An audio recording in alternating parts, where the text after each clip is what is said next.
Hello, host Eric here, and I'm the host talking Quarter with life famous crisis. I people. don't know. Now we are talking about the quarter life crisis. We've talked in the last video, excuse me, some about the midlife crisis. That's something that happens between like 40 and 50, I guess. But now we're talking about the quarter life crisis, something that happens post college but pre 30. You're in your late 20s, you realize all those myriad tattoos were a bad idea. And tell me more about your quarter life crisis. Quarter life crisis. Well, part of the quarter life crisis is I'm not out of college. I took like half a semester and then ended up dropping out because I was like, oh, I don't want to be here. And then later you decided you did want to be there? No, I still haven't gone back yet. Oh. I don't know if I will. I don't know. I'm Well, 21. I spent like the last 3 years just scratching my head.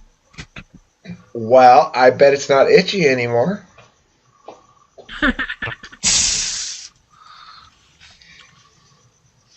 Okay. Your 12-year-old crisis. Yeah, you do have a 12-year-old crisis. JC, go ahead. Sorry. It's fine. My quarter life crisis is like, crap, I'm almost 25 and I still don't know what the heck I want to do with my life. You mean besides being talking with famous people? Yep. There's more to life JC, than what's your that? type? What? What's your type, JC? I'm an ESFP. Okay. That's out of my. It's above my pay grade. I don't know how to give you advice there. You don't know how to give an ESFP advice? I don't think so. I don't know any. I think she's your dual, isn't she? Is it? No, that's ESTP, huh? ESTP is your dual. Never mind. Maybe I say something encouraging. Go for your dreams. You can do it. Those are very encouraging words.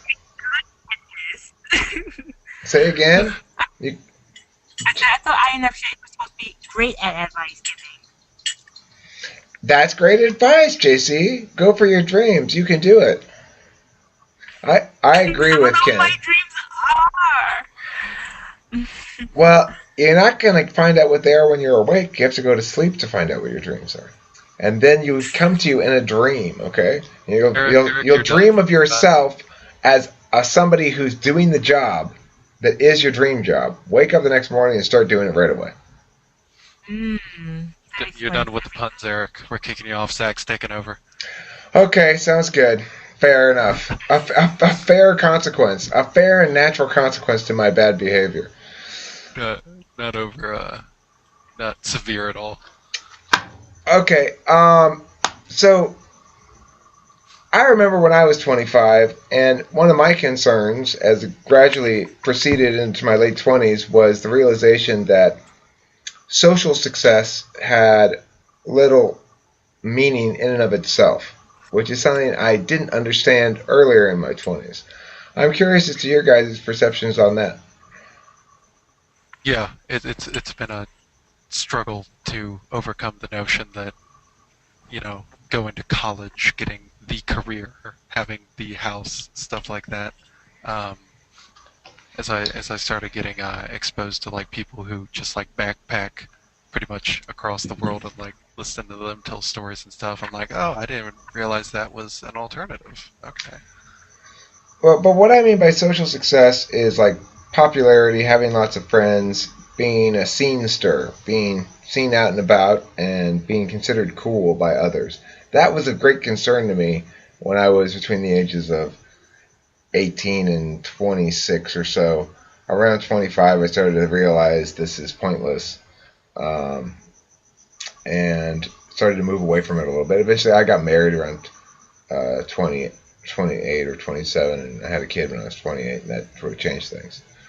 But prior to that, I had started to realize that there wasn't any future in like being a scene-stir and like going to the cool clubs and seeing the cool bands and stuff like that.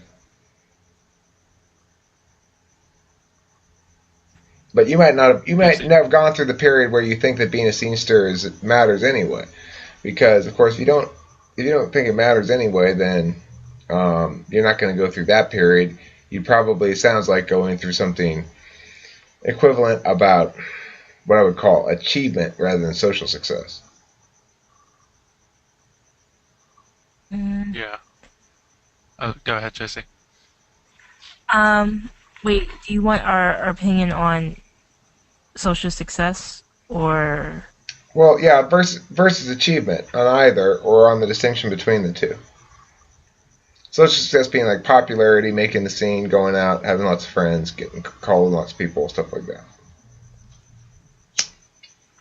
I don't know. I mean, it was definitely important to an extent. I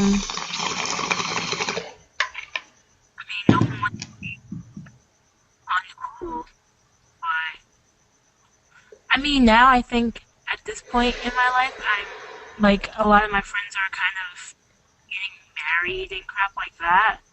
So it's kind of like crap.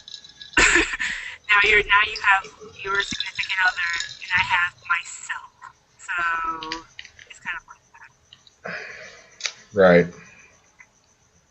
Of course, you got to remember they're trapped too. They're in. They've eliminated a shitload of potentialities when they do that. Because while there's a certain attainment to be had through a relationship, there's also potentiality cost that's pretty enormous. And it's not just about like, well, I can go out with other people, but when you're single, you just have more life flexibility. I mean, no matter how cool my wife is, she's going to expect a certain amount of regularity out of me, you know? And that's going to limit my ability to be an extroverted perceiving dom like you.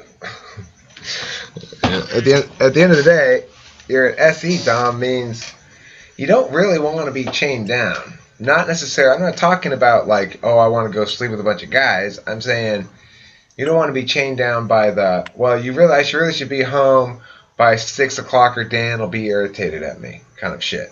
You know what I'm saying? Yeah, I know what you're talking about. Because that's the more chainy aspect of it than anything else. If you're like me, you're not interested in, you don't feel hamstrung by the fact that your relationship makes you monogamous. That's not a problem for me at all. I don't go like, damn, I can't go have sex with other chicks. Oh, that's right. I'm really super bad at trying to pick up on chicks and stuff like that.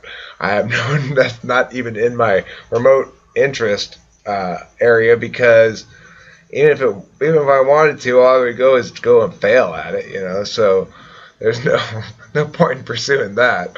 So as a consequence, for me, what causes the restrictions in a relationship are all the other expectations besides that, and there are shitloads of them, you know.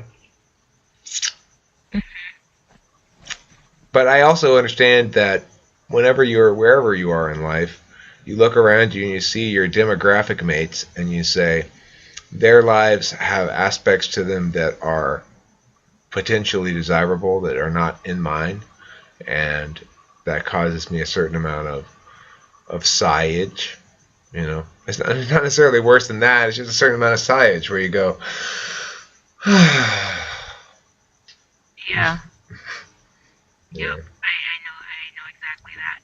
But my INT friend makes me feel better. My INTP friend makes me feel better because his life is not any. I laugh at him because like he has a physics degree, but he's not doing anything, and that makes me feel better about myself. He's like giving guitar lessons. He has a physics degree and he gives guitar lessons. He's an INTP. Yeah, so that just makes me feel great because I'm like, at least I'm kind of trying to use my degree really hard.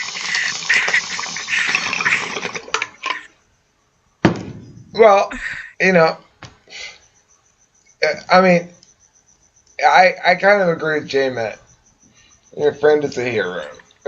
I admire INTPs for that as well. My friend Matt, he got his much less useful philosophy degree from Berkeley, and he's a working musician and a piano teacher. You know, they Yep. they just they're not that into achievement. They're not very likely to have 3 in their name room set. Try to type. Oh yeah, no, definitely not. Definitely not. I think I want to make a shirt that says, "In search of my 3." Try type 5XX. I actually. Oh. Where the fuck's my 3? Ah! All these intellectual tools and no ambition at all. Fuck, what am I gonna do? I know I'll teach guitar. INTPs, come on. Come on now. Get that SE out of that 7th slot. You move that down to the 8th slot.